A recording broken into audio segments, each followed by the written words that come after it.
Justice Department documents we just obtained from the Justice Department, obviously. Now, these are documents evidently we didn't have to sue for. So it's remarkable that we were able to get the documents. But we've asked for documents about Bruce Ohr.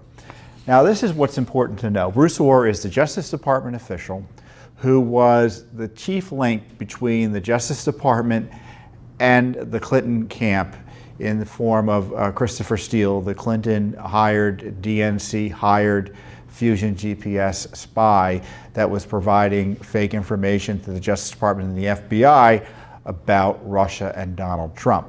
Now, Christopher Steele, as Judicial Watch has already uncovered, was paid in 2016 11 times by the FBI. Again, this is during the campaign. At the same time, he's being hired and being paid by the Clinton cutout firm, Fusion GPS.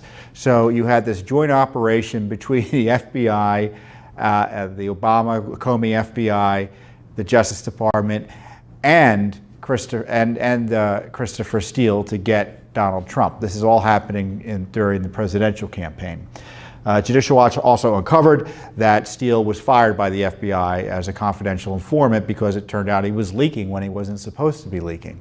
So what did the FBI do? They used Bruce Ohr, a senior Justice Department official, to act as an intermediary to get dirt on Trump from Christopher Steele into the FBI and DOJ.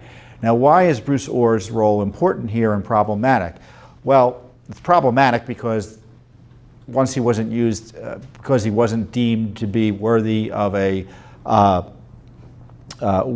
deemed worthy as a confidential informant, why would they continue to use him as a confidential informant, using this Justice Department official as a cutout to talk to him? And then secondly, Bruce Ohr was conflicted because Bruce Ohr knew Steele, not because they were buddies, they may have arguably known each other from prior work, but because Bruce Ohr's wife, Nellie, worked for Fusion GPS. So you had this conflict of interest, which was really could not be mitigated in any significant way. So Bruce Ohr continued to act as an intermediary for the FBI in their Get Trump effort, and Judicial Watch uncovered the documents showing 60+ communications between Bruce Ohr and Christopher Steele in 2016, late 2016, and in 2017. So once it became known, and I don't know how it was going to be made public, but the Justice Department probably acted knowing it was going to become public, that Bruce Ohr was in secret communication with Christopher Steele, secret in the sense the public wasn't aware of it. You can bet the Justice Department knew about it. He was moved out of his position. He was said, don't talk to him anymore. I would think he was told, don't talk to him anymore. He was moved out of that senior position he was in, moved out of the organized crime division he was in, to some sort of, I guess, kicked upstairs to the international office at the Justice Department. I'll give you the details. Now, you would think that would result in negative job consequences for him. Oh, no. In fact, he got a raise. After the documents show, after he was demoted effectively, he was given a $2,600 or so raise.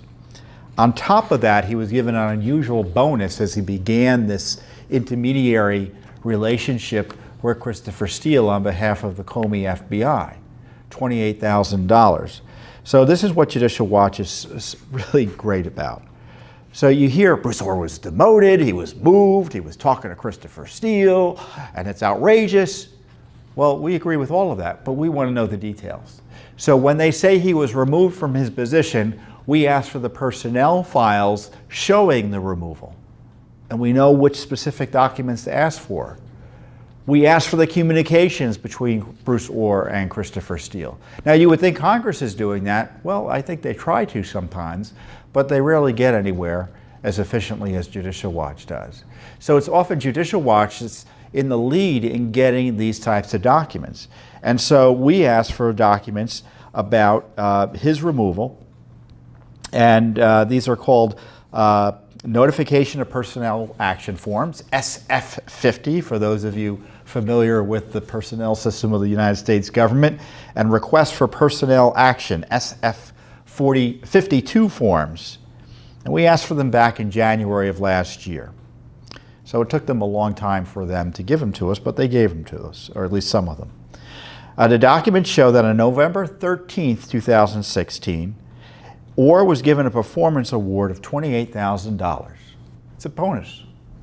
That was during the time, of course, of his deep involvement in the Justice Department surveillance of Trump's presidential campaign, the spying on, the gathering of dirt on, and the bonus was nearly double of the prior year's bonus of $14,250. So during this whole mess, he was given, let's say, 28 and 14 is over, what, $40,000 in cash. Performance bonuses during his involvement in the Russiagate plot against President Trump. And it was a plot against President Trump. There never was a good faith basis by Bruce Ohr or anyone else in the United States government to suggest that Donald Trump was colluding with the Russians or any of his people were. Remember, there was never a good faith basis. You hear noises about Papadopoulos and Carter Page and all this and all that. Nothing panned out. There was nothing warranting a spy anti-Trump operation like the DOJ and the FBI engaged in. Politics warranted because they didn't want him to win, and if he won, they wanted to destroy him, hence the coup cabal.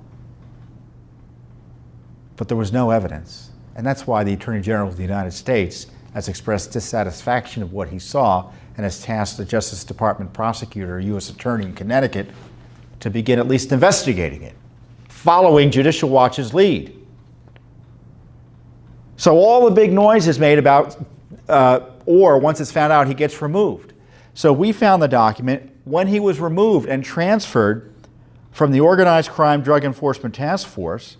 So that's where I knew Bruce Ohr through Judicial Watch's work, because we had a client many years ago who was dealing with Bruce Ohr and his organized crime division. So I remember him from back then.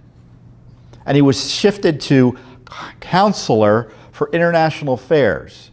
So he's caught talking to someone he wasn't supposed to be talking to, Christopher Steele, because of his conflicted relationship, because his wife was getting paid by Fusion GPS. He's working together with her colleague.